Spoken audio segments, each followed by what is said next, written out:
El carrusel de contratación en Bogotá, sus implicaciones y cuestiones éticas de los participantes. Este es un trabajo presentado por Cortés Aguirre, Nora Cecilia, Lesmes Perilla, Claudia Mirella, Marles Torres, Irle Adriana, Pico Cárdenas, David Ricardo para Ética Profesional en la Fundación Universitaria San Martín, Programa de Contaduría Pública. La corrupción en la sociedad ha llegado a su punto más crítico de indiferencia, siendo deplorable que por causa de la cotidianidad de estos actos se está viendo normal y se observa en cualquier esquina. Dichos actos han infectado todos los ámbitos y las actuaciones y las actividades diarias de los ciudadanos, pero hoy por hoy ha alcanzado su mayor estatus, debido a que el descaro y la sinvergüencería son su mayor aliado para que estos actos incorrectos sean tan evidentes, normales y continuos, teniendo como excusa una necesidad o un interés particular, olvidando el bien general de la sociedad, los valores y principios éticos, tanto como personas como profesionales. En este trabajo se busca reconocer las causas estructurales y bases coyunturales del problema, pasando desde los directamente implicados, como lo es el papel que juega el contador público al dar fe pública, hasta llegar al papel predominante de la academia como institución de formación, en especial en el perfil sanmartiniano, y el grado de compromiso y responsabilidad que debe tener el profesional al enfrentar su desempeño laboral, buscando siempre realizar su labor en la forma más ética y correcta, teniendo en cuenta el deber ser como acciones predominantes en este aspecto y resaltando así la tesis expuesta por el profesor Juan Manuel Silva. La corrupción, sin duda alguna, ha logrado perpetuar todos los ámbitos de la sociedad, en especial el sector público, como el más afectado por estos actos ilícitos, perjudicando el bienestar social de las personas, ya que los recursos son desviados y no se invierten productivamente como debe ser, incrementando la pobreza y disminuyendo el desarrollo económico, social y cultural del país, resaltando aspectos tan graves como los sobornos, el clientelismo, convirtiéndose en un círculo vicioso. Uno de los principales factores que ha conllevado a que se presenten estas acciones ilícitas es la gran ambición que prima actualmente en el ser humano, donde su único interés es tener cada vez más sin importar lo que tenga que realizar para conseguir, es decir, a costa de lo que sea, sin que le interese su condición, su cargo, su familia, su buen nombre, entre otros, mostrando una imagen disfrazada en el cual siempre se refleja supuestamente la búsqueda de un bien común, pero que de fondo solo busca obtener un interés particular que lo beneficie personal y políticamente. Un ejemplo muy claro de este gran auge de corrupción es el problema que se presentó en Bogotá con el carrusel de la contratación en Bogotá, donde uno de sus principales precursores fueron el grupo empresarial perteneciente a la familia Nule. Este escándalo también fue denominado el cartel de la contratación, uno de los factores que permitió que este crimen saliera a la luz pública y fuera conocido por todos fue la gran polémica causada principalmente por las colosales irregularidades que se presentaron en la construcción de la tercera fase de transporte público Transmilenio, la cual mostraba de forma inexplicable varios años de retraso, traumatismos en la movilidad de la ciudad y adicionalmente las múltiples pruebas que demostraron negociaciones de contratos con multimillonarias comisiones por parte de Germán Olano, excongresista de la República, concedidas al empresario Miguel Nule. Aspectos importantes en el carrusel de la contratación.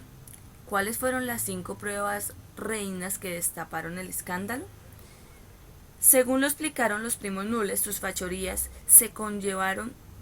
básicamente por cinco pruebas reinas, las cuales fueron: primero, usaron los anticipos de adjudicaciones para el pago de sobornos. Las obras se manejaron sin control por parte del IDU. Se movían dineros entre propias empresas a través de transacciones ficticias y documentación falsa. Y por último, el papel que jugó Mauricio Galofe, pues era el contratista del contrato 071 de 2008 y por otra parte era el interventor del PRO 3. En cada una de estas pruebas se evidenciaron claramente que ninguna persona que tuvo conocimiento de estos actos tuvo en cuenta los 3 principios de igualdad de libertad, el principio de diferencia y el principio de igualdad de oportunidad. Los derechos fundamentales de los ciudadanos fueron completamente violados. ¿Cómo funcionaban y cuál fue la estrategia para apropiarse de los dineros públicos? Los nules iniciaron una especie de pirámide, la cual funcionaba con los anticipos que el gobierno le otorgaba de cada uno de los contratos que les adjudicaban uno tras otro, es decir, que con el dinero y los anticipos de contratos eran utilizados para sus gastos personales, los cuales eran absurdos, y una pequeña parte cubría algo de la obra como para disimular y poder generar una fachada para ocultar el desfalco que estaban cometiendo. Esta pirámide se alimentaba de anticipos. Cada vez que ingresaba una nueva adjudicación, los recursos eran una parte dirigidos a la obra, que ya tenía que demostrar un movimiento en las mismas. El problema se presentó cuando ya no les adjudicaron más obras. El vacío económico que tenían se hizo evidente. Como lo enuncia Burbano en su texto a propósito de ética profesional en la formación universitaria del contador público, en estos tiempos de adoración al dios dinero, la presión social direcciona el comportamiento humano hacia la acumulación personal a ultranza como camino expedito para ascender en la escala de la movilidad social, del trepar y los empeñones, burlando la ley, que fácilmente puede ser manipulada según la direccionalidad que le impongan los intereses particulares. Tal vez por esta moral corrupta que se adopta por estos tiempos, ellos cayeron frente a esta tentación. Exactamente cuando cayó el grupo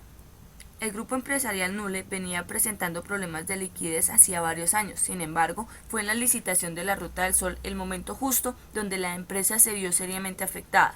pues en el Estado no les adjudicaron dicha obra y no tuvieron más ingresos para continuar con su fachada. El dinero se acabó y el problema financiero que presentó se hizo completamente notorio para todo el país. Adicionalmente, este grupo adquirió un crédito con la Dirección Nacional de Estupefacientes, el cual ya había comenzado a incumplir con sus respectivos pagos. La pregunta es, ¿qué otra prueba necesitaban los empleados públicos que adjudicaban la obra y los interventores? ¿No era suficientemente evidente el mal momento de liquidez que presentaba el grupo Nule? A pesar de estas dificultades, consideraron que el músculo financiero del grupo era suficientemente para sacar adelante las obras. La mala administración se evidencia notoriamente en la situación, que lastimosamente no solo es en este caso que se presenta, sino que es más cotidiano de lo que se puede imaginar. Pero realmente, ¿qué sucedió con los contadores que actuaron en conjunto con estas personas? Es muy cierto lo que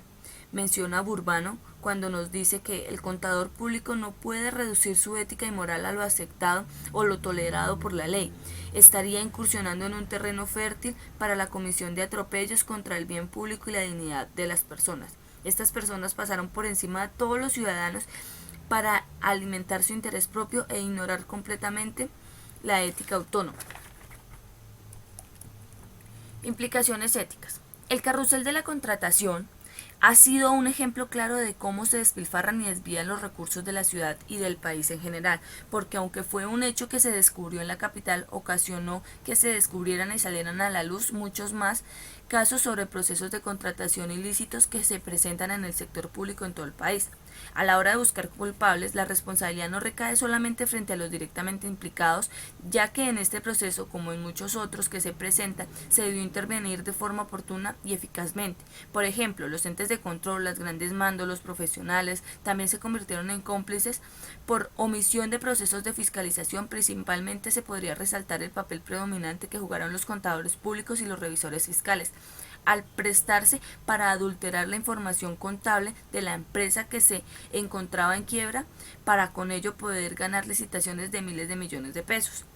Este escándalo desafortunadamente deja la ética del contador público por el piso, como muchos otros que se están presentando actualmente por el tema de la corrupción, pues que dieron fe pública al firmar los estados financieros supuestamente reflejando así de forma fidedigna la realidad económica de la empresa, dando certeza que la confianza que representaba la empresa era real y fiel, cuando todo era mentira, un montaje fraudulento que dejaba a la profesión en un nivel deprimente, evidenciando con esto que los contadores públicos no mostraron respeto por la profesión misma ni tampoco entre colegas, pues es evidente que primó el interés particular sobre el interés general. En definitiva, el contador público, sin importar las circunstancias para quien trabaje, no debe prestarse para adulterar información financiera, pues va en contra de sus valores y principios éticos de su profesión, puesto que debe velar por los intereses de la sociedad en general, siempre y cuando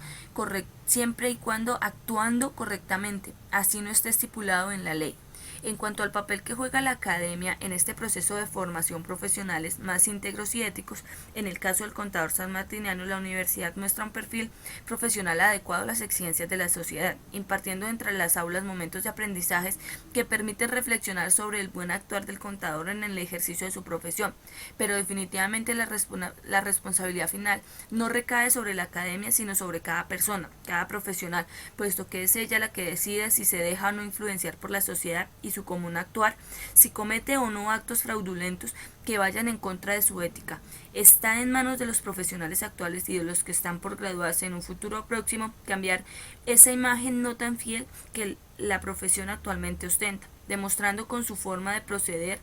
acciones correctivas y éticas que mejoran las condiciones e imagen del contador público y por ende de la sociedad. En este caso es necesario traer a colación el texto que es cierto de la ética profesional de Juan Manuel Silva, pues él nos dice que no importa las circunstancias por las cuales tenga que pasar el profesional, él tiene que ser responsable de su labor, actuando siempre de la mejor forma, manteniendo una ética de trabajo que conlleva un compromiso ineludible consigo mismo para hacer las cosas correctamente y con la sociedad, sin dejarse influenciar por los comportamientos que no están acorde con el actuar del contador público, el cual debería estar dirigido a la honestidad, a las buenas normas morales y una conciencia más reflexiva y centradas en la ética, puesto que sólo de esta forma se lograría ser un verdadero profesional facultado para dar fe pública. Conclusiones. Definitivamente el carrusel de la contratación es un claro ejemplo del nivel de corrupción en el cual ha llegado el país, solamente un ejemplo de los muchos que existen en la actualidad, pues desafortunadamente ha contaminado todo el sector público, dejando muy mal situados en la mayoría de los casos a los profesionales, en este caso en particular el contador, si es que así se les puede llamar, porque lo único que han ocasionado es desprestigiar la misma, viendo una imagen no tan fiel, quedando entredicho su actuar y principalmente sus valores y principios éticos, sus cimientos como personas y el ejemplo que puede recibir desde el seno de su familia. Sin embargo, es evidente que por otro lado, la sociedad no es la que corrompe al ser humano, sino que él mismo se deja influenciar y absorber, ya que el ser humano es inteligente, tenemos las capacidades de saber qué está bien y qué está mal, siendo libres de tomar decisiones. En fin, cada persona escoge lo que desea hacer o hacer y todo radica en su ética y en querer desempeñar sus labores y obligaciones de la mejor forma posible sin importar las circunstancias por las cuales tenga que afrontar, demostrando un alto compromiso consigo mismo y con la profesión. Finalmente, en el caso expuesto, se permite reflexionar principalmente sobre la consecuencia que debe jugar el ser humano en la actualidad en un mundo tan diverso y cambiante que la necesidad con urgencia de un cambio radical desde los aspectos, pero que básicamente sustenta el desarrollo e imparte prácticas éticas a través del ejemplo, apoyados de un excelente proceso de formación y es por esta razón nosotros concluimos que la mejor solución que se puede implementar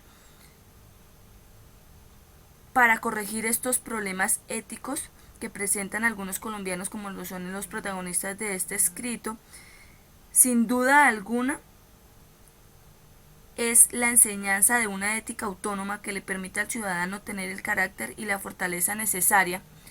para negarse a cualquier situación que atente contra su posición ética, que realmente se realice lo correcto y se remitan a principios fundamentales que la enseñanza les haya permitido cultivar. Solo y a través de la educación se podrá crear ciudadanos con conciencia y de esta forma se evitarán este tipo de caos que atropellan todos los derechos de los ciudadanos. Es posible implementar algún tipo de normativa y leyes más estrictas que como consecuencia de la corrección determinen castigos realmente fuertes como la pena de muerte se podría controlar. Sin embargo, no hay una buena educación por esto podríamos sencillamente enfrentarnos a una nueva legislación la cual no se cumpliría porque habrían unos cuantos pillos que ayudarían a encontrar los micos de la ley para salir bien librados de las circunstancias y estarían nuevamente sumergidos en problemas éticos muchos peores. Por esta razón se considera que la educación es la mejor herramienta para afrontar esta problemática. Bibliografía. Muchas gracias.